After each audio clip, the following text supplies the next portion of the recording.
As of now, 8:17 Thursday night, we are here in Sumo Hotel in Alcobar.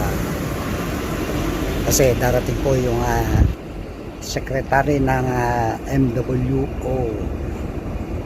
DMWO na si Secretary Hans Kakdak.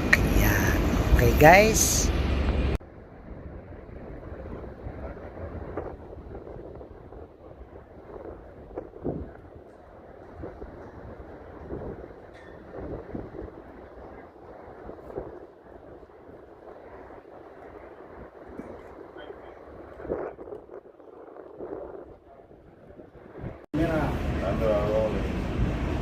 Nakangiti, nakita. Dapat yung cameraman, ay.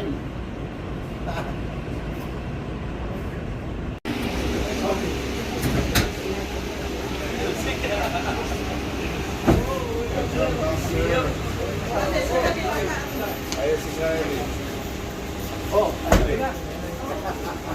Musta? Duman. Hey.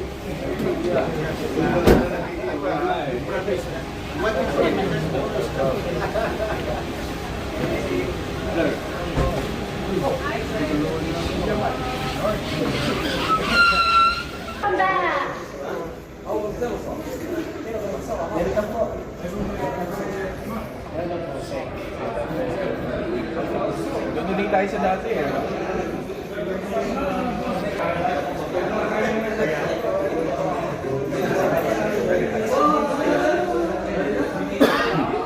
Reporters from the Philippines.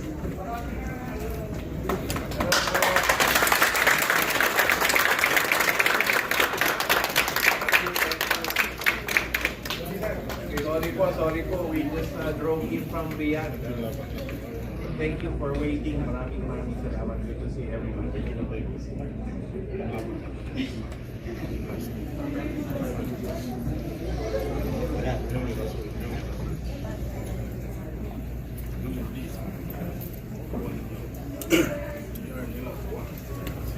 you so much.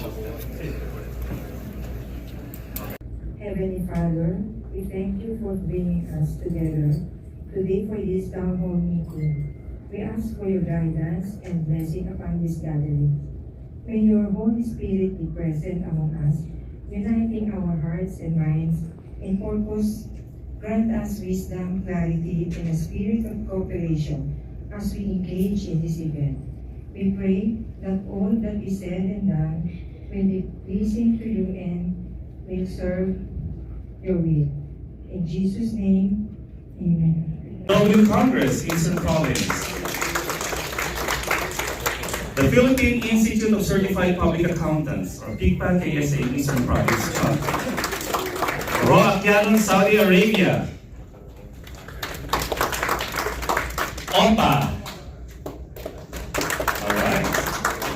We have the International Philippine School in Alcobar School Management Team. Also, the IPSA School Governing Board, IPSA SGB. Also, the Las Damas de Rizal. Multi-award. We have the Knights of Rizal Eastern Province Community Chapter. The League of Filipino Artists and Athletes, LOPA. The Ateneo Leadership and School of Governance, ALSIC. The OFW Veterans Association. The Ranao Organization of Tennis Association. Batangas Saudi 101 Lions Club. PhilPA. We have the PhilPA. The Muslim Group. The Best Club. The Better Club. Philippine Nurses Association. Sir, may ilalakas pa ba itong microphone natin? Hindi rin rinig sa raw file. Sorry. in Eastern Region, Saudi Arabia. The Eye Care, Eagles, the LK Production, at Mighty Eagles, Saudi Arabia Eastern Eagles, Region 1 and Region 2, and 3 and 4. Sama-sama na lahat. The Jubil Community, Tauhid, Apo Dahran, Filipino Nurses in Arabia, FINA, the Valor Eastern Eagles Club, Califeños ng Saudi Arabia. Sobra na tayo ngayon. Rasta Nura Knights, Eastern Eagles Club. Hindi ba masakit sa tenga? Hindi kayo mabiro. Sa Year 1, sa Year 2, sa Year 3 and 4, Best Care International and Training Center. Okay. The liaison officers of Saudi recruitment agencies. DART Association and Khatib Organization. Sino po ang hindi ko natawag? Comsofil. SRB. Magic 6 Radio. Magic 6 Radio. Values Formation. Ano? Okay. Overseas Filipino Workers Congress. Tech Congress. Sino pa po?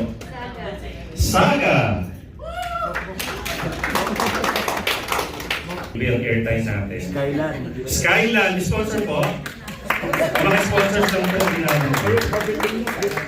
Alright, maraming salamat po. Welcome to tonight's town hall meeting. It's a pleasure to see all of you here tonight. And our very fresh labor attaché in the Eastern region. So without further ado, I'd like to introduce him to you. So our first speaker will be giving his remarkable message to all of us. He's a former NCMF commissioner and was elected senior provincial board member of the province of Lanao del Norte and rendered his service continuously for 9 years from 1992 to 2001. And he was eventually elected National Executive Vice President of the National Movement of Young Legislators, or NMYL, in 1998 to 2001, a national organization of young political leaders in the Philippines. On July 1st, 2001, he was appointed as Assistant Secretary or Deputy Executive Director of the abolished Office on Muslim Affairs, or OMA, Office of the President, until he was appointed on March 8, 2010, as Commissioner of the National Commission on Muslim Filipinos for a 4-year term until March 7, 2014. He was also designated by the President of the Philippines as Hajj Attaché, or Consul for Pilgrimage in the Philippine Consulate General in Jeddah, Kingdom of Saudi Arabia from August 2007 until his return to the main office of NCMF in March 2010. He was Lazaretto's Assistant General Manager from November 1, 2014 to March 15, 2017, and was designated by NEA Administrator as Acting General Manager from September 21, 2015 up to December 8, 2016. He was appointed as Labor Attaché 1, Department of Migrant Workers, deployed in the Migrant Workers Office, Philippine Consulate General in Jeddah, Kingdom of Saudi Arabia, and was promoted to regular Labor Attaché 2 and eventually reposted here in the MWO Aero as Labor Attaché on June 21, 2025. Ladies and gentlemen, let's all welcome our Labor Attaché of the Department of Migrant Workers Office, Eastern Region Operations, Panoy Soleman Sol Mutya. Siguro mas mataas yung introduction mo kaysa anong sasabihin ko. Ang mas mahalaga, marinig natin ang mensahe ng mga guests natin. Ang aking respeto sa ating OWA Deputy Administrator Rosalia Susana S. Bahia Katapang. Matapang. And Honorable Benicio Legaspi, the Congressman, Assistant Secretary of the Department of Environment. Of course, ang idol ko, the veteran, Attorney Jaina T. Razul, Undersecretary of the DFW. Mga kasama ko sa Migrant Workers Office, pero lalo na itong dalawang magandang babae, Welfare Officer Musa at saka wapong lalaki, Habib Malik. Magandang gabi sa inyong lahat, mga partners ng Migrant Workers Office, katuwang sa pagsiservisyo sa mga OFW sa Eastern Region. Kung walang OFW, walang DMW. Tama ba? Naganap o ginawa ang Department of Migrant Workers para sa mga OFW. So ngayon, hindi ko pahabain ang aking salita. I welcome you. Tulad din ng iba sa inyo, tulad ni Brother Eli, he welcome me. Apo, they welcome me. All of you who welcome me, then you are welcome.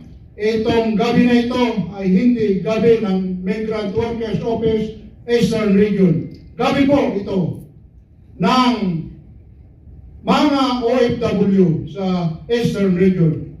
Welcome to this momentous event. Maraming salamat. Dito.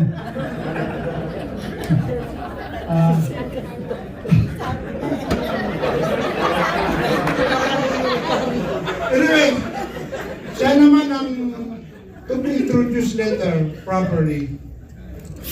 Ang aking boss, siya. Siguro siya paumanhin po. Siguro very excited ako dahil na-poste po ako rito dahil sa'yo. Okay.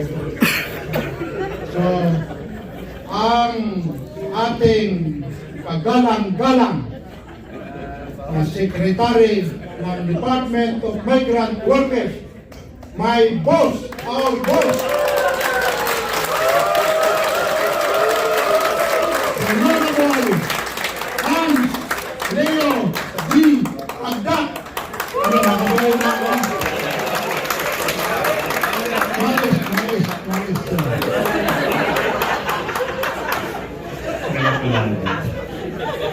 We will give the proper introduction, brother. That's why I'm not even mentioning all of your names po. Anyway, thank you so much to our Honorable Labor Attaché, Sulaiman Latian. 9 years in America. And of course, I have just met her earlier this evening, and I think that she is glowing from the inside and out, and she would like to deliver a short message for all of us. She is actually the concurrent director for Fund and Investment Management Office, overseeing the operations of OWA Overseas Posts, Regional Operations Office, Repatriation and Assistance Division, and the 24/7 Operations Center. Former welfare officer in various OWA overseas posts, such as in Dubai, United Arab Emirates, the Athens, Greece, and Kaohsiung, Taiwan. Ladies and gentlemen, let's all welcome our OWA Deputy Administrator for Operations, Ms. Rosalia Susana Bahia Katapang. Sa inyong lahat. Unang-una po, syempre, papatiin ko muna ang aking mga boss na nandito. Baka matulad ako, kilala. Papagalitan ako ng boss aking mga minamahal na boss, walang muna po. Siyempre sila, kailaban mo siya, kay Asek Benny po, kay Yusek Rasul, at lalong-lalo na po sa aking boss na naging OWA administrator po namin. At ngayon kami po ay nagagalak at natutuwa na siya po naging DMW Secretary, si Secretary Leo Hans J. Capra.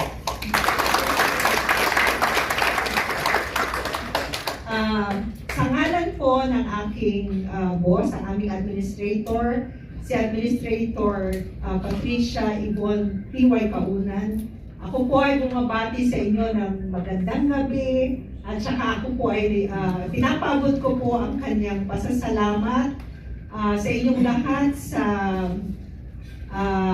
kasi nalaman ko po sa aming mga kasamahan dito. First, andito po si Weather Officer Ayen Musa at si Weather Officer Habib Malik at yung mga kasamahan po namin sa MWO at saka sa OWA, nandito din po sila.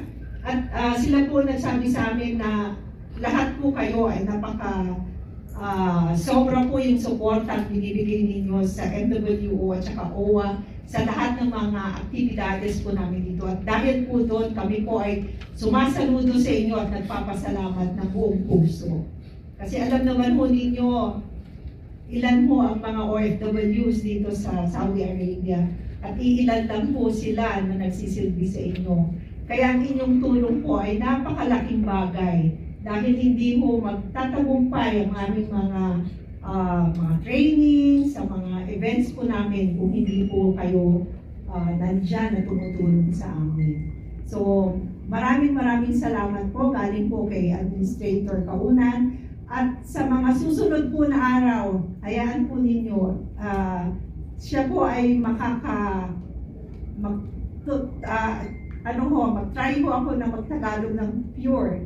Kasi Ilocana po ako, hindi ako masyadong marunong straight na Tagalog. So, isa sa mga araw na ito po, makakadaupang palad yun din po siya at inyo pong kikilala ang aming bagong administrator na ang puso po ay nasa inyong lahat sa mga OFWs.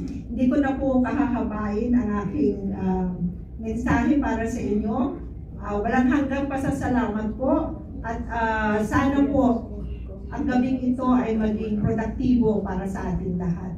Maraming salamat po ulit. Our Deputy Administrator Rosalia Susana Bahia Atapang. And of course, sabi nga sa inyo, star study tayo ngayong gabi, and we will be having another short message coming from someone that most of you might not know. So it is my privilege to give a little background on our guests for tonight. Okay? So our next speaker who will be delivering a short message to all of us is the owner and Chief Executive Officer of Vista Las Navas Resort, which is located in Las Navas, Northern Samar. So ano nang pag-uwi natin kung saan tayo dadalaw? He worked and lived in Saudi Arabia for almost 3 decades. He retired as the Vice President and Head of Compensation and Benefits of Bank Al Jazeera in Jeddah, Kingdom of Saudi Arabia. As one of the highest-ranking Filipino banking executives in Saudi Arabia, he had spent most of his productive years serving the bank, its officers and employees, since joining in March 1993 until his retirement in December 31, 2021. More than his successful career in the banking industry, he is also elected to various leadership roles and had served multiple organizations that benefited his fellow kababayan. He is now the Chairman Emeritus after serving 6th year as the Director General of the OFW Council of Leaders, or the OCL, an organization he co-founded in 2015 that aims to unite and bridge the gap among almost 80 Filipino groups or organizations in Western Saudi Arabia. He had undertaken various initiatives and advocacies in favor of overseas Filipinos and migrant workers, especially distressed OFWs, in close coordination with the Philippine Foreign Service posts in Jeddah and Riyadh. He is a 2021 Presidential Awardee, Banaag category of Presidential Awards for Filipino individuals and organizations overseas. It is also called PATIO. It is a biennial search for overseas-based organizations or individuals who have dedicated their work in the service of Filipinos in the Philippines or abroad, selflessly supported relief, rehabilitation, and development programs in the home country, or excelled in their field of work or profession. In conferring the award, the President of the Republic of the Philippines recognizes his exemplary professional achievements, dedication, and leadership in assisting distressed Filipino migrant workers in Saudi Arabia. A public servant, a passionate entrepreneur, a banker by profession, and an OFW advocate by vocation. Ladies and gentlemen, let's welcome the Assistant Secretary for Reintegration of the Department of Migrant Workers, Asel Benicio Caveri University.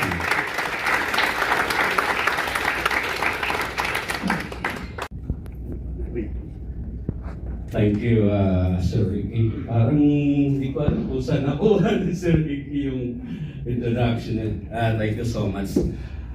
The Honorable Secretary, Sir Hans Cagdan, of course, Yusik Jun, my boss, Dale San. Ang nine-termer na natin po at Joker Liberatas. Siguro magiging masaya na po kayo dito ngayon sa Eastern Front. Hindi lang maging masaya. Dati na kasi kayong masaya eh. Kasi masayahin po ang bago niyong Liberata Shane. Di po ba? Okay. Maraming salamat sa mainit na pagtanggap ninyo sa amin. Kasing init po ng panahon. 42 degrees nung dumating kami kahapon sa Riyadh. Dito ilang degrees po ba? 49. Wow! Narito po kami, of course, sa panguna po ng aming puting secretary dahil po sa utos ng ating kagalang-galang at Pangulo ng Pilipinas PBB para po mas ilapit sa inyo ang mga serbisyo at programa para po sa mga OFW at kanilang pamilya. At hindi lang po ito yung nasamahan kong bansa na pinisita po lately ng ating secretary. At natutuwa kami na nandyan po ang suporta at pakikisa ng mga OFW at kanilang pamilya sa mga nabisita po namin. Naalala ko mga 4 years earlier kasama niyo po ako na nakaupo dyan sa lugar niyo. At natutuwa po ako na mabisita at makasalamuha ang mga opisyalis ng pamahalaan.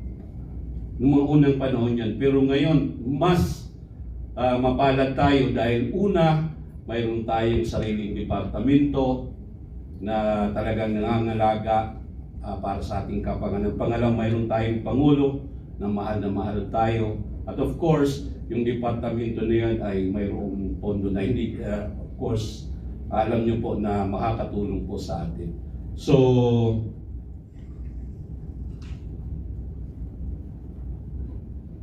ang hirap patiin lahat kasi puro kayo mga kilala eh. Maraming salamat at laban lang tayo. Thank you. Thank you so much, Madeni.